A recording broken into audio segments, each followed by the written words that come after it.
Amish grandfathers don't have retirement homes or golf club memberships.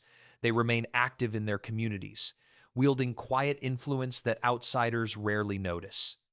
These 10 subtle practices reveal how Amish grandfathers preserve tradition, teach the next generation, and hold families together through methods invisible to casual observers. Teaching grandsons. In an Amish workshop, a grandfather and his 10-year-old grandson stand side by side at a workbench. The boy watches intently as weathered hands guide a hand plane across a board. No words are spoken. The grandfather doesn't explain the proper angle or pressure. He simply works, and the boy observes.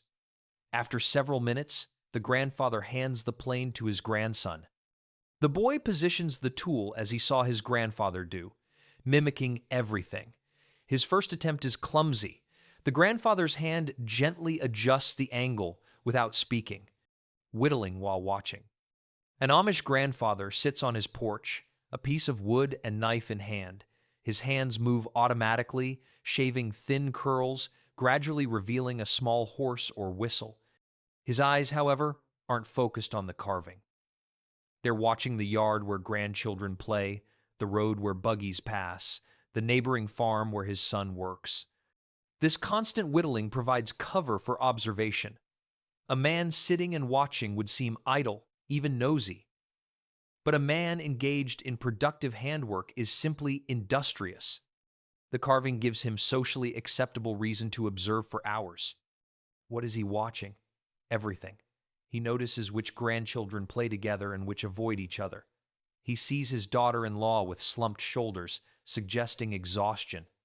He observes his son returning from fields earlier than usual, possibly indicating problems. The grandchildren naturally gravitate toward him, giving opportunity to assess each child individually. The carved items themselves carry messages. A whistle for a quiet grandson encourages expression. A cart for a boy shirking chores reminds him of work ethic. Outsiders see an old man keeping busy. They miss the sophisticated observation system entirely. Church bench positioning. Sunday morning church service means backless wooden benches arranged in rows, men on one side. When the grandfather enters, he doesn't sit in the first available seat. He chooses his position carefully, strategically, with a purpose that serves community good. He might sit next to a young man known for restlessness during the 3-hour service. The young man feels the weight of the elder beside him and sits straighter, controlling his fidgeting. No words are exchanged, but behavior modifies through proximity. Or the grandfather might position himself near a family experiencing difficulties. His sitting nearby signals several things. The family is not rejected despite problems, the community is watching, help is available, and accountability will be maintained. All this communicated through a simple choice of seating. Outsiders see random seating. They miss entirely the strategic positioning, the gentle governance happening through seemingly simple choices about where to sit. Morning barn visits. At 5:30 a.m., an Amish grandfather walks to his son's farm. He's conducting a subtle inspection, assessing the operation, looking for signs of struggle. The barn tells stories to those who know how to read them. Equipment left out suggests exhaustion. A neglected cow indicates overwhelm. The grandfather notes everything while appearing to notice nothing. Noticed your hay wagon has a broken wheel? Want help fixing that today? The offer comes packaged as if the grandfather has free time, not as if he's stepping in to prevent escalating problems. The son's pride remains intact while necessary help gets delivered. Working alongside his son provides opportunity for subtle teaching. I've found if you adjust this angle, the work goes easier. These gentle corrections allow improvement while framing them as wisdom sharing rather than error correction. Outsiders might see interference. They miss the wisdom of this system, the way it allows help to flow without damaging pride.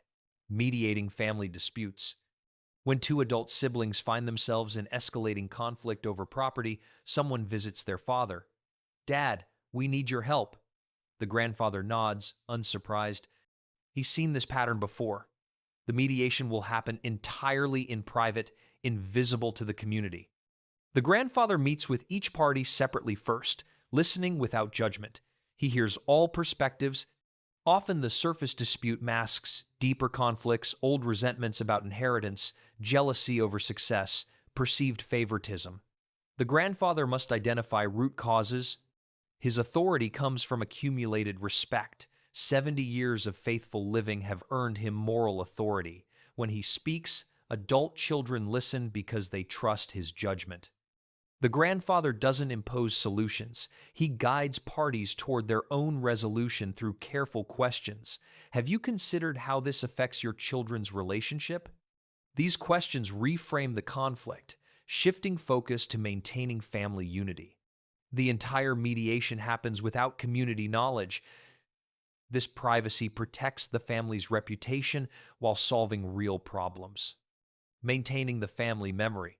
The Amish grandfather is a walking database of family and community history, remembering births, deaths, marriages, and events across 7 or 8 decades. He knows who is related to whom, tracking complicated family trees mentally. The practical application is preventing inappropriate marriages between relatives. When a young couple begins courting, grandfathers consult quietly about family connections. The calculations determine whether the relationship is acceptable. The grandfather also preserves stories that define family identity. He tells about the ancestor who walked from Pennsylvania to Iowa, the great-grandmother who raised 7 children after her husband died young. These aren't casual reminiscences, but intentional instruction. The stories teach courage, faith, perseverance, and community dependence. Evening gatherings bring grandchildren to hear these stories repeated many times.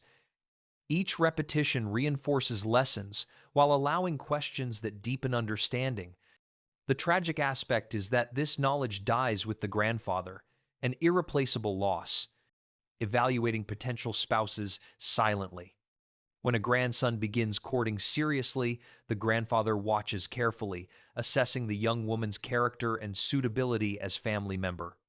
This evaluation happens silently, through observation rather than interrogation, but it's thorough and consequential.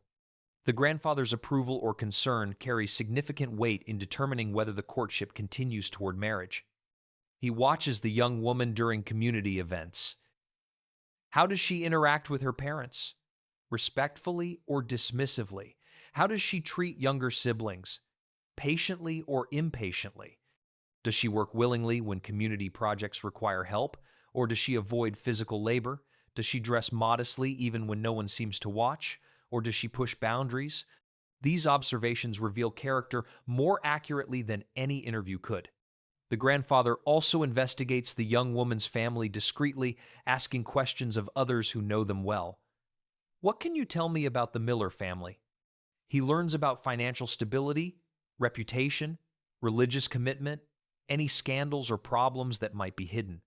He's not gossiping, but gathering information necessary to protect his grandson from unwise marriage. A family's reputation often predicts the behavior of children raised in it. When concerns arise, the grandfather doesn't forbid the relationship directly, which would likely provoke rebellion. Instead, he raises questions privately with his grandson. Have you noticed how she speaks to her mother? What do you think that might mean for how she'll treat you? He plants seeds of doubt carefully, trusting that his grandson's own observations, once directed properly, will lead to wise conclusions. What do you know about her family's financial situation? Marriage to someone from struggling family brings challenges you should consider. When the grandfather approves of a potential spouse, he signals acceptance through small gestures. He includes her in conversations, asks her opinion, speaks well of her to others in the family. He might offer the couple help with starting their household, signaling that her addition to the family will be supported. These subtle communications of approval give the couple confidence while informing extended family that the marriage is acceptable.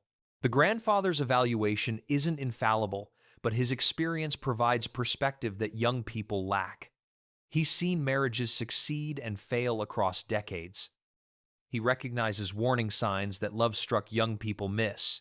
His goal isn't controlling his grandson, but protecting him from avoidable mistakes that would bring decades of difficulty.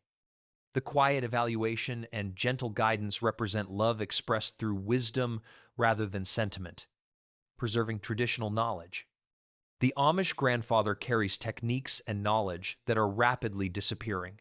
He becomes increasingly aware that certain skills will die with him unless he actively transmits them. He teaches weather prediction through natural observation. When the leaves turn up before a storm, if the cows lie down, expect rain. These folk predictions, accumulated over centuries, often prove remarkably accurate. But younger generations trust smartphone forecasts more. He preserves traditional remedies passed through generations: which plants treat which ailments, when to harvest, how to prepare them. Tool maintenance and repair techniques represent another vanishing skill set. Seed selection and saving requires knowledge that commercial seeds have made optional. The teaching happens in casual moments. While working together, the grandfather mentions, "Let me show you something." The transmission appears accidental, but is highly intentional. The grandfather knows he won't live forever and is racing to pass along everything essential. Section 9, Financial Safety Net for Family. The Amish grandfather, who has lived frugally for decades, accumulates savings that he deploys strategically to prevent family financial catastrophe. This assistance happens invisibly, designed to protect recipient dignity.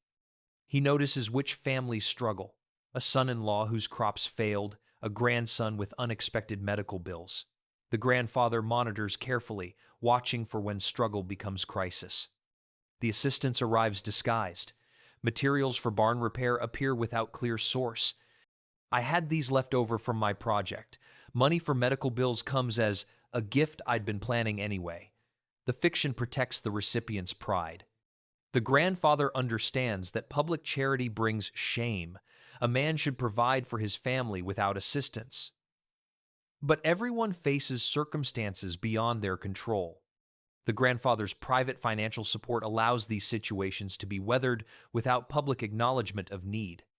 One grandfather with lifetime savings can support multiple households facing temporary crisis, modeling faithful aging.